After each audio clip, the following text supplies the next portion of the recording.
భారతదేశంలో దేశద్రోహులకి కొన్ని రకాలైనటువంటి పాయింట్స్ ఉంటాయి. పర్యావరణం, లేకపోతే కనుక మానవ హక్కులు, పౌర హక్కులు.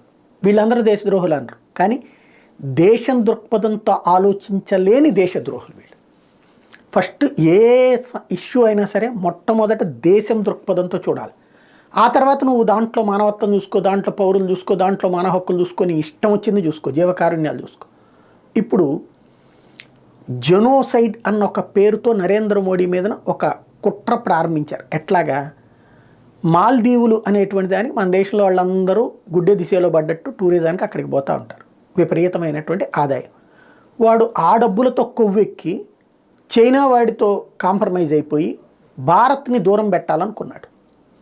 ఇదివరకు ఉన్నటువంటి ప్రభుత్వాలు భారత్తో స్నేహం చేసినాయి, అందుకే దాన్ని మనం పైకి తీసుకెళ్ళాం, నడిచింది.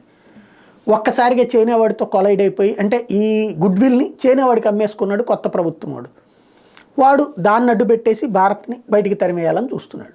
మనం సైలెంట్గా ఏం చేసాం? అండమాన్ నికోబార్ ఐలాండ్ దగ్గర నరేంద్ర మోడీ వచ్చి కూర్చోవడం, దాంతో ఒక్కసారిగా కథ మారింది. వెంటనే Andaman Nicobar island development fund అది.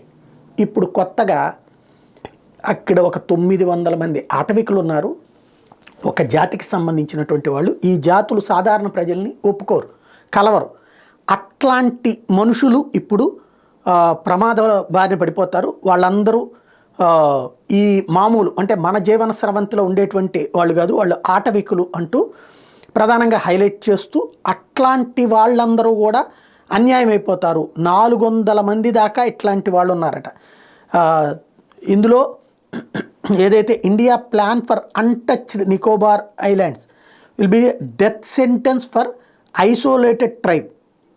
ఇది వీళ్ళు రైట్ చేస్తున్నటువంటి ఒక ఐసోలేటెడ్ ట్రైబ్కి సంబంధించినటువంటి వాళ్ళు నాశనం అయిపోతారు, ఒక జాతి అంతమైపోతుంది. ఇది అంతర్జాతీయంగా దీన్ని ప్రచారంలోకి తీసుకెళ్తారు. అంటే ఇప్పుడు కూడా ఆఫ్రికా ఖండంలోని కొన్ని దీవుల్లోకి వెళ్ళకూడదని నిషేధం ఉంది కదా, ఆ తరహాలో దీన్ని పెట్టించడం మెయిన్ ఉద్దేశం ఏంటి? ఇప్పటికే అండమాన్ నికోబార్ ఐలాండ్లో ప్రజలు బ్రతుకుతున్నారే, వాళ్ళందరికీ లేనిది ప్రత్యేకించి ఇప్పుడు ఏంటి? అక్కడ భారీ ప్రాజెక్టులు పెట్టడానికి రెడీ అవుతుంది భారతదేశం. టూరిజం ప్రాజెక్టులు భారీగా పెట్టబోతోంది. అక్కడే మన దేశ భద్రతకు కావలసినటువంటి అత్యంత కీలకమైనటువంటి పెట్టబోతోంది. ఎందుకంటే చైనా వాడితో పాకిస్తాన్ వాడితో యుద్ధం వస్తే ఫస్ట్ చాయిస్ అటే, ఈజీగా ఆక్రమించుకోగలిగిన ప్రాంతం అదే. ఇన్నేళ్ళు మనం నిర్లక్ష్యం చేసాం. ఇప్పుడు శత్రువు దగ్గరకు వస్తున్నటువంటి సందర్భంలో మనం అప్రమత్తం అవుతున్నాం.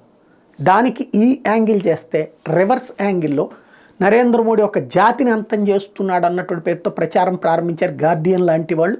తద్వారా అంతర్జాతీయ కుట్ర ఆరంభమైంది భారతదేశం మీద.